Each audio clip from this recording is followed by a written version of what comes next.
Hey, good afternoon, Tri-Cities area. I'm Storm Track 5 meteorologist Dave Dirks with meteorologist Teresa Carter, giving you a little update on the severe storm potential that's developing across our area this afternoon into the evening hours, with the latest addition to the severe thunderstorm watch that includes now all of the viewing area, Teresa, through at least 11 p.m. Tri-Cities through 11 p.m. Tri-Cities through 11 p.m. The Storm Prediction Center just added Tazewell, Smith, Grayson, Ashe, Watauga, and Avery County until midnight. And so that includes obviously all the viewing areas. So yes. Storm Track 5, Power 5 Doppler radar showing a few cells, kind of the perimeter of the viewing area, but a couple of warnings for these storms in southeastern Kentucky. We did have this storm right here that had a warning with it. That expired at 4:30. That may be extended into Leslie and Harlan County. It hasn't yet. We're keeping an eye on that one. And also this storm here coming across Interstate 75, that looked pretty intense as well.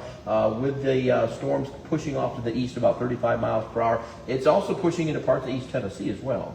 And if we get a wider view, they're really popping up. Yeah. They've really we've got, this morning we had some rain obviously and some cloudy skies, and that really kind of stabilized the atmosphere. As we headed into the afternoon, Things have cleared up a bit. Yeah, we've gotten more sunshine and temperatures warming, and because of that the atmosphere has destabilized, and that's where we're seeing these showers and thunderstorms popping up. And of course we are going to see some very active weather as we head throughout the evening hours. Still seeing some heavier rain showers, some probably There's a little pop-up shower, thunder yeah. shower here in Dickinson County. Most of the viewing area is dry, but as we were talking about, just kind of on the fringes of our viewing area here to North Carolina, we've got a number of storms, mainly east and south of our viewers in North Carolina, south and east of Boone and Newland and Burnsville. But that gives you an idea that the storms are definitely firing up around.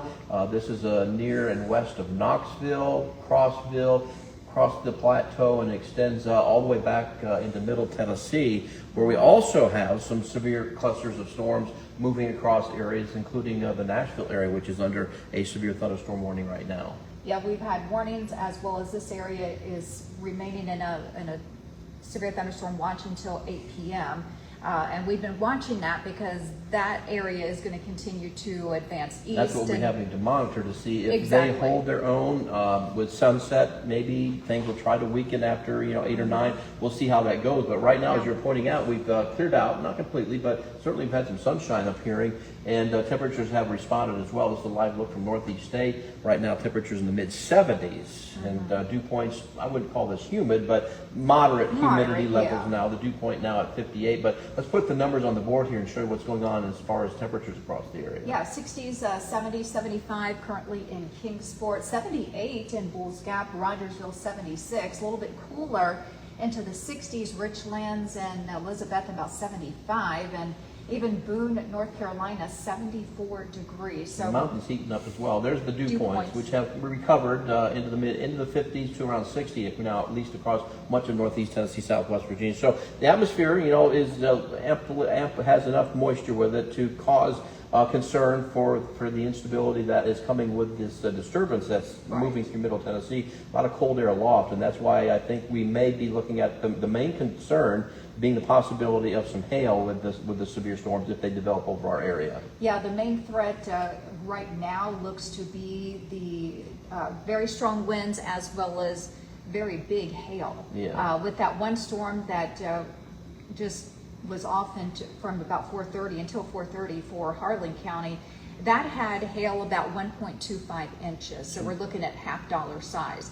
Some of these storms could be producing up to 2 inches of size hail. And that may not be widespread, but at least there would be a chance that any severe storm could produce large hail as we go through now through the evening hours. You can see the severe thunderstorm watch over our area extends all the way back into western and middle portions of Tennessee. But there's a pretty wide swath of real estate covered by now a level 2. We were in this yesterday, so this is not a change, but we are in the level 2 of 5 risk of strong to severe storms.